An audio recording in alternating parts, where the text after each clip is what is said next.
Congresswoman Lesko, welcome back to the show. How are you? Hey, thanks for having me, Seth. I'm doing great. I'm flying back to D.C. tomorrow morning so that we can vote on a border security bill. Good. I want to hear about it.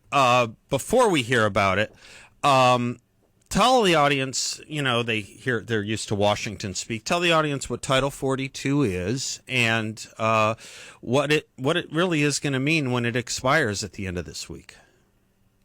Well, Title 42 was implemented by President Trump, and it basically allows us, or the Department of Homeland Security and Border Patrol, to turn back illegal immigrants at the border due to the COVID public health emergency. Mm-hmm. It's going to be expiring this Thursday. President Biden has been trying to expire it for a long time because he believes in open borders. And so that's what's happening this Thursday, and what's going to happen, as can be seen, is there's a bunch of illegal immigrants waiting on the other side of the border. Even the Biden administration projects that there'll be 10 to 13,000 illegal immigrants crossing our border each and every day. This is just incredible. I saw Alejandro Mayorkas, the Secretary of Homeland Security, say Friday, quote, I have the quote, I wrote it down, I do not want to understate the severity of the challenge that we expect to encounter. It's like a preemptive surrender. He's already saying, we know it's going to be a disaster. Well, why the hell won't they do something about preventing it if they know it's coming and they're even willing to admit it? Because they want open borders. Right. I mean, I've come to that conclusion because when the Democrats were in the majority in the U.S. House, they tried to pass all kinds of legislation to prioritize illegal immigrants over U.S. citizens. President Biden, on day one, stopped construction of the border fence. He stopped the Remain in Mexico policy, which would require that people that are claiming asylum stay in Mexico or another safe country. He did the opposite just to have an open border, and that's why there's people coming from all over the world crossing our southern border. And the funny thing is, Debbie, that funny thing, odd thing, predictable thing, every time he invites them either explicitly or implicitly, as he's doing here, they come. Yes. Of course they come because they know there's an open border. And then, on top of it, that President Biden and the Democrats, they want to give free stuff away to everybody, free student loans. Let's give people with bad credit ratings, let's give them a break and charge people with good credit ratings more. I mean, everything is upside down. It's just incredible to me. It really is, yeah. But the U.S. House of Representatives, we plan to pass a border security bill this week out of the U.S. House of Representatives, and it's a really great bill. It does a lot of things that will secure the border. It includes saying we need to finish construction of the border wall. We need to reinstate the Remain in Mexico policy so that when illegal immigrants come here and claim asylum, that they are able to do that, but they have to wait in either Mexico or another safe country until closest it's getting safe processed. Country, right? Yeah, the first country. Yes. That's it. Yeah, right. Mm-hmm. Yes, and we're going to end the catch and release program that's in there now. So people that come here will either be detained or they will be turned back at the border. We're going to add funding for more Border Patrol agents and give them retention bonuses because right now their morale is so low because they can't do the job that they were hired to do. I've seen it. And so we're going to make sure we require E-Verify so that people that are illegal and not able to work are not getting jobs. Yep. And so, these are all things that are going to help secure the border. I agree with you. I agree with every one of those common sense provisions. I assume it won't have a problem passing the House.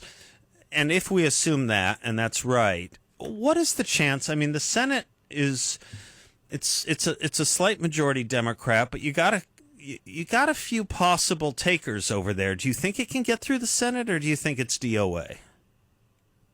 I'm hopeful. I mean, you even had, Kirsten Sinema come out recently. And she wanted to extend joint, Title 42. Go ahead. Yeah, she did with a Republican, but then she also did a joint op-ed, I think, or a letter with Juan Ciscomani, the representative from the Tucson area, saying that this is a problem and the border is not secure, that the Biden administration has not been prepared, and they haven't. I mean, they've been fighting implementing Title 42 all along.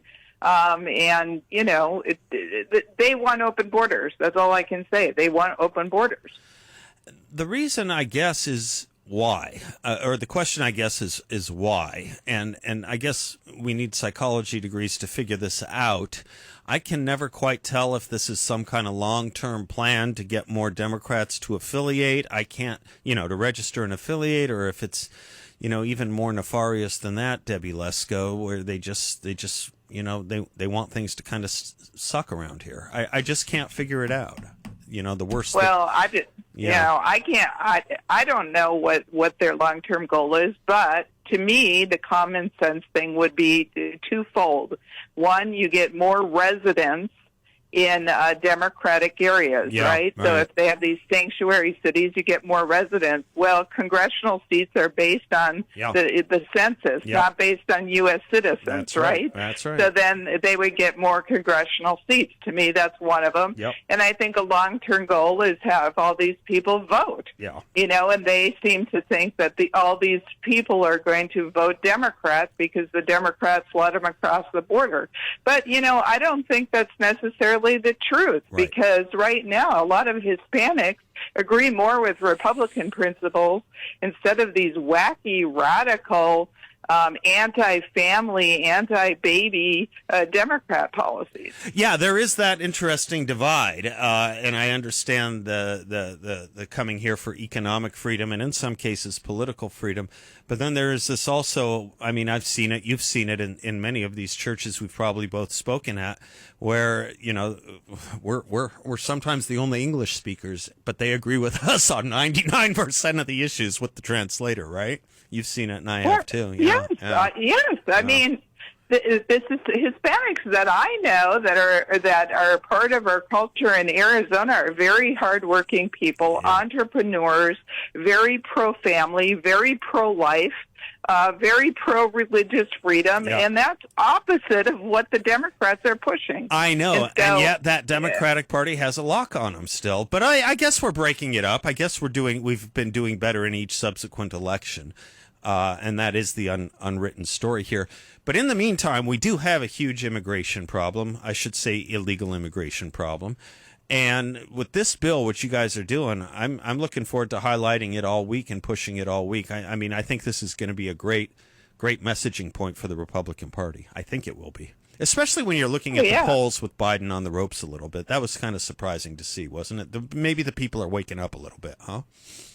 Well, I would hope that people are waking up a little bit. I mean, the guy, if there was a plan to destroy our country, Biden's plan is it. I mean, everything, having the borders wide open, turning everything upside down, giving free student loans to people, incentivizing people to have bad credit with his new mortgage program where he wants to charge more for people that have good credit and give a discount to people that have bad credit. I mean, what kind of insanity is that? It's insanity. You said it. It's upside down, but you're not. You see straight and you're walking straight and tall and strong. Thank you, Debbie Lesko, for everything.